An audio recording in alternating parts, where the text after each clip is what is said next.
আমরা যখন HTML single ফাইলে অ্যাপ তৈরি করে থাকি তারা সাধারণত হুপ ওয়েবটাই বেশি ব্যবহার করি। সো এখানে দেখেন আমি হুপ ওয়েব দিয়ে দেখাচ্ছি, এটা হচ্ছে একটা এইচটিএমএল সিঙ্গেল ফাইল। এবং এখানে যখন আমরা ফায়ারবেজ সেট আপ দিতে যাই তখন আমরা ফায়ারবেজের কিছু কোড এনে এখানে দিই। এখানে এপিআই থাকে, বাকেট নেম ইত্যাদি, এখানে অনেক কিছুই থাকে এই কোডের মধ্যে। কিন্তু আমরা যদি জাভা অথবা কতলিন দিয়ে অ্যাপ তৈরি করে থাকি সেক্ষেত্রে কিন্তু আমাদের ফায়ারবেজের সেট আপটা একটু ভিন্ন। আমাদের কিন্তু ওই যে শুধু ওই কোডগুলো আনলেই হয় না, আমাদের হচ্ছে গুগল সার্ভিস জেসন ফাইলটা ডাউনলোড করতে হয়। সো এই হচ্ছে আমাদের, দেখেন গুগল সার্ভিস জেসন ফাইল, আমি অ্যান্ড্রয়েড কোড স্টুডিও থেকে দেখাচ্ছি। এটা হচ্ছে আমি জাভা দিয়ে তৈরি করেছি অ্যাপটা। এই যে জেসন ফাইলটা আছে এই ফাইলটা কিভাবে আপনারা ডাউনলোড করবেন, আপনাদের প্রজেক্টে সেট আপ দেবেন এবং ফায়ারবেস কীভাবে সেট আপ দেবেন সেই সম্পর্কে আজকে বিস্তারিত ভিডিওতে দেখাবো। সো ভিডিওটি সম্পূর্ণ মনোযোগ সহকারে দেখতে থাকুন। সো আপনারা প্রথমে এটা করার জন্য ক্রোম ব্রাউজারে চলে আসবেন এবং এইখান থেকে আপনারা সার্চ করবেন console.firebase.google.com। এইটা লিখে সার্চ করার পর আপনারা ফায়ারবেজের কনসোল পেজে চলে আসবেন। এইখান থেকে আপনারা সরাসরি get start by setting up a Firebase project এখানে ক্লিক করে দেবেন। এরপর এখানে প্রজেক্ট নেমের এই জায়গায় আপনার অ্যাপের যে নামটা থাকবে সেটা আপনি এখানে দিতে পারেন অথবা যে কোনো নাম আপনি এখান থেকে দিতে পারেন। সো এখান থেকে আমি আমার যেই অ্যাপের নাম আছে সেটা দিয়ে দিচ্ছি। আমি একটা অ্যাপ তৈরি করতেছি, ওটা হচ্ছে ভিডিও ডাউনলোড করার অ্যাপ। এখান থেকে আমি ভিডিও সেভার প্রো লিখে দিলাম, তারপর এখানে আই অ্যাকসেপ্টে ক্লিক করে এখানে যে টগলটা আছে এটা অফ করে এখান থেকে কন্টিনিউতে ক্লিক করতে হবে। এরপর এখানের এই যে এনেবলটা আছে এটাও অফ করে দিবেন, তারপর এখানে কন্টিনিউ করবেন। এটাকেও অফ করে দিয়ে আপনারা এখান থেকে ক্রিয়েট প্রজেক্টে ক্লিক করবেন। ক্রিয়েট প্রজেক্টে ক্লিক করার পর আমাদের এখানে ফায়ারবেজের যে প্রজেক্টটা হবে সেটা এখানে অটোমেটিক তৈরি হয়ে যাবে। সো এখানে একটু সময় নেবে, আমাদের এইখানে একটু অপেক্ষা করতে হবে। সো এখানে দেখেন আমাদের এটা কিন্তু তৈরি হচ্ছে, লোডিং হচ্ছে, আমরা এখানে একটু ওয়েট করি।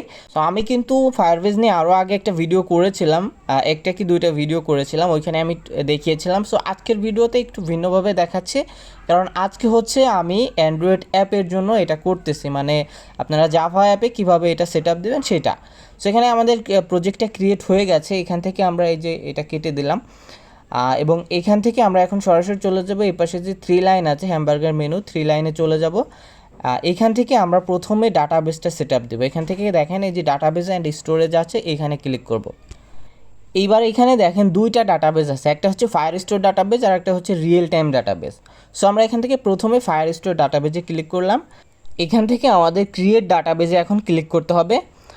এরপর এটাকে কেটে দিব। তারপর এখানে দুইটা অপশন আছে, স্ট্যান্ডার্ড এডিশন, আমরা এটাকে রেখে নেক্সটে ক্লিক করব। এরপর এখান থেকে নেক্সটে ক্লিক করব। এবার এখানে দুইটা অপশন আছে, একটা হচ্ছে স্টার্ট ইন প্রোডাকশন মোড আর একটা স্টার্ট ইন টেস্ট মোড। আপনারা দুইটার একটা সিলেক্ট করতে পারেন যে কোনো একটা।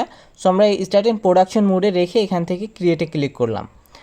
সো এখানে ক্রিয়েটে ক্লিক করার পর এখানে আমাদের কিছু সময় নেবে। এখানে দেখেন সেটিং আপ অ্যাক্টিভিটি লেখা আছে, আমাদের এটা একটু সময় নিয়ে ক্রিয়েট হয়ে যাব। সো দেখেন এখানে আমাদের এটা ক্রিয়েট হয়ে গেছে ফায়ারস্টোর ডাটাবেস। এবার এখান থেকে আমরা চলে যাব রুলসে।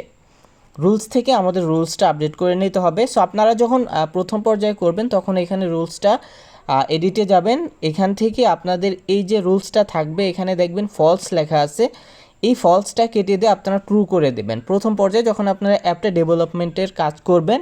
এবং পরবর্তীতে আপনার যখন অ্যাপটা ক্রিয়েট করা হয়ে যাবে সম্পূর্ণ তখন আপনারা এই সিকিউরিটিটা আপডেট করে নেবেন। সো এখানে ট্রু করা মানে আপনার যে কেউ আপনার এই ডাটাবেজে ঢুকতে পারবে, এটার পারমিশন দিয়ে দেওয়া, ঠিক আছে। যখন আপনারা অ্যাপটা সম্পন্ন করবেন তখন এটা অবশ্যই রুলসটা আপডেট দিবেন, সিকিউরিটিটা বাড়ায় রাখবেন যাতে যে বাইরের কেউ এসে আপনার ডাটাবেজে ঢুকতে না পারে, প্রবেশ করতে না পারে। এখন আমরা রিয়েল টাইম ডাটাবেসটা ক্রিয়েট করব, যেভাবে আমরা ফায়ারস্টোর ডাটাবেসটা ক্রিয়েট করেছিলাম সেমভাবে আমরা এখন রিয়েল টাইম ডাটাবেসটা ক্রিয়েট করব। এখান থেকে ক্রিয়েট ডাটাবেসে ক্লিক করব, এটা হচ্ছে রিয়েল টাইম ডাটাবেস, আমরা আগে যেটা করছিলাম ওটা হচ্ছে ফায়ারস্টোর ডাটাবেস। সো এখান থেকে এখন আমরা রিয়েল টাইম ডাটাবেসটা ক্রিয়েট করব। এখান থেকে নেক্সটে ক্লিক করব। নেক্সটে ক্লিক করার পর এখানেও দুটো অপশন আছে, এখান থেকে আমরা প্রথমে যেটা আছে স্টার্ট ইন লগ মোড ওইটাকে রেখে নেক্সটে ক্লিক করব।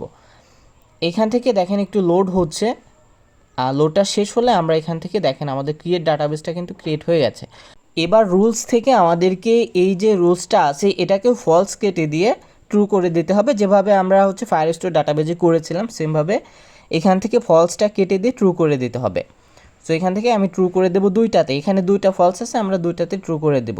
আমি আবারও বলতেছি, যখন আপনারা অ্যাপের কাজ শেষ করবেন, অ্যাপটা যখন পাবলিকলি শেয়ার করবেন, তখন অবশ্যই আপনারা এখান থেকে রুলসটা হচ্ছে আপনারা আপডেট দিয়ে নেবেন। সো এখানে আমাদের কোথাও ভুল হয়েছে, এখানে ট্রু লেখাটা আমাদের বানানটা ভুল হয়েছে, এটা আমরা ঠিক করে এখন এই যে এখান থেকে পাবলিক করে দিলাম। ওকে, সো এখানে আমাদের এটা পাবলিক হয়ে গেছে। এই রুলসটা আমাদের আপাতত এটা সেট আপটা কমপ্লিট। যখন অ্যাপ পাবলিশ করব তখন আমরা আপডেট দিয়ে নেব। এখন চলে যেতে হবে আমাদের সিকিউরিটিতে, এইখান থেকে চলে যাবে অথেন্টিকেশনে। অথেন্টিকেশনে আসার পর এখান থেকে আমরা এখন চলে যাব গেট স্টার্টে ক্লিক করব। গেট স্টার্টে ক্লিক করার পর আমাদের এখান থেকে অথেন্টিকেশনের পেজ চলে আসবে। এখান থেকে আমরা সাইন ইন মেথড থেকে আমরা ইমেল অ্যান্ড পাসওয়ার্ড সিলেক্ট করে সেভ করে নিলাম। ওকে, সো এখান থেকে আমাদের অথেন্টিকেশনটা চালু হয়ে গেছে। এখন আমরা চলে যাব সেটিংসে, 3 লাইনে ক্লিক করে আমরা সেটিংসে চলে আসব।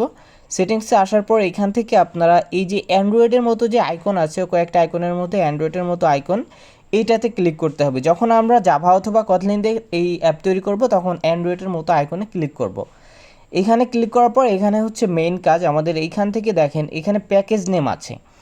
এই প্যাকেজ নেমের এইখানে আপনাদের প্রজেক্টে যেই আপনার জাভা অথবা কটলিন ফাইল আছে, এখানে যে প্যাকেজ নেম আপনি যখন অ্যাপ ক্রিয়েট করার সময় যে প্যাকেজ নেমটা দিয়েছিলেন, সেই প্যাকেজ নেম আপনার এইখান থেকে কপি করবেন। প্যাকেজ নেম কপি করে নিয়ে এখানে দেখেন উপরে প্যাকেজ নেম থাকে, প্যাকেজ নেমটা কপি করে নিয়ে আমরা আমাদের যেই ফায়ারবেজ আছে, ফায়ারবেজের এখানে আমরা প্যাকেজ নেমটা দিয়ে দেবো। সো এখান থেকে আমি প্যাকেজ নেমটা কপি করলাম। এখন এই যে প্যাকেজ নেমের জায়গা আছে, এখানে আমরা এটাকে পেস্ট করে দিলাম। এরপরে এখানে নিচে যে মাই অ্যান্ড্রয়েড অ্যাপ, এখানে যে নিকনেম আছে, এটা চাইলে আমরা দিতেও পারি, এটা নাও দিতে পারি, এটা কোনো ম্যাটার করে না, এটা হচ্ছে অপশনাল।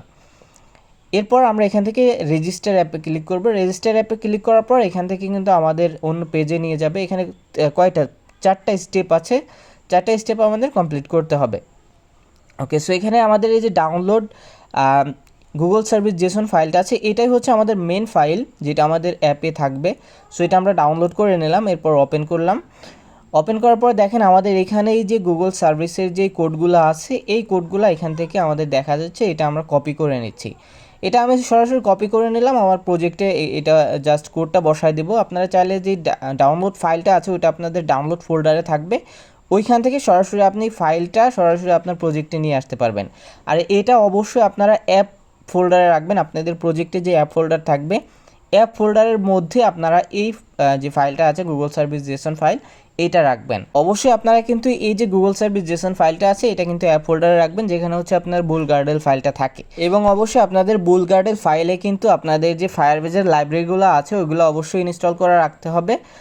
ফায়ারবেজের যে লাইব্রেরিগুলো থাকে অবশ্যই এটা আপনারা বুলগার্ডেল ফাইলে রাখবেন, তা না হলে কিন্তু কাজ করবে না। সো আমি দেখালাম কিভাবে আপনারা জেসন ফাইলটা ফায়ারবেজ থেকে ডাউনলোড করবেন।